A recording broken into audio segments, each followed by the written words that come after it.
মুম্বাইয়ের কাছে লোনাভালা জলপ্রপাতে ঘুরতে গিয়ে স্রোতে ভেসে গেলেন একই পরিবারের 7 জন। তাদের মধ্যে রয়েছেন মহিলা, আছে একাধিক শিশু। 3 জনের দেহ উদ্ধার করা হয়েছে, 2 জন এখনও নিখোঁজ।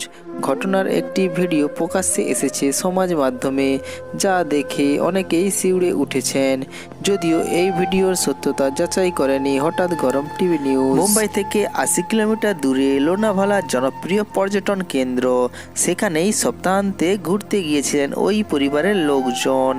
একজন মহিলা ও একজন পুরুষ ছিলেন, বাকি সকলেই শিশু কিংবা কিশোর। ভাইরাল ভিডিওতে দেখা গিয়েছে জলপ্রপাতের তীব্র স্রোতের মাঝে কুঁকড়ে দাঁড়িয়ে আছেন 7 জন। একে অপরকে জড়িয়ে ধরে আছেন তারা, প্রাণের ভয়ে চিৎকার করছেন। তাদের চারপাশ দিয়ে প্রচণ্ড গতিতে জল বইছে। জলপ্রপাতের মাঝে একটি ছোট্ট পাথরের খণ্ডে কোনো রকমে 7 জন দাঁড়িয়েছিলেন। কোলে একটি শিশুও ছিলেন দেখা যাচ্ছে ভিডিওতে।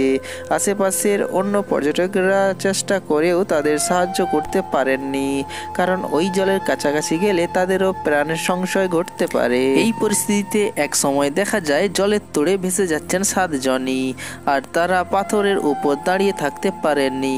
পরে জানা যায় 2 জন সাঁতারের ডাঙায় উঠতে পেরেছিলেন। পরে আরও 3 জনের দেহ উদ্ধার করা হয়। এখনো খোঁজ মেলেনি শিশুসহ 2 জনের। লোনাভালা জলপ্রপাতে সপ্তাহান্তে প্রচুর পর্যটক ঘুরতে যান, কিন্তু গত কয়েকদিন ধরে বৃষ্টি বেশি হওয়ার কারণে জলপ্রপাতে জল বেড়ে গিয়েছে। স্থানীয় সূত্রে জানা গিয়েছে রবিবার ওই পরিবার যখন জলের মাঝে পাথরে গিয়ে দাঁড়িয়েছিলেন, তখন জল কম ছিল। আচমকা জল বাড়তে শুরু করে এবং প্রবল স্রোতে পাথরের চারপাশ দিয়ে জল বইতে শুরু করে, ফলে সেখানেই আটকে পড়েন তারা। খবর পেয়ে ঘটনাস্থলে যায় পুলিশ। জলের তোড়ে ভেসে গিয়ে নিচের জলাশয়ে পড়েছিলেন ওই পরিবারের 7 জনই। 2 জন উঠে আসতে পারলেও বাকিদের পক্ষে তা সম্ভব হয়নি। ওই ঘটনায় লোনাভালায় পর্যটকদের নিরাপত্তা নিয়েও প্রশ্ন উঠেছে। তো বন্ধুরা, এই ভিডিওটি যদি আপনাদের ভালো লেগে থাকে তাহলে আমাদের এই চ্যানেলটিকে লাইক, শেয়ার, কমেন্ট করবেন এবং সাবস্ক্রাইব করতে ভুলবেন না। ভিডিওটি শেষ পর্যন্ত দেখার জন্য ধন্যবাদ।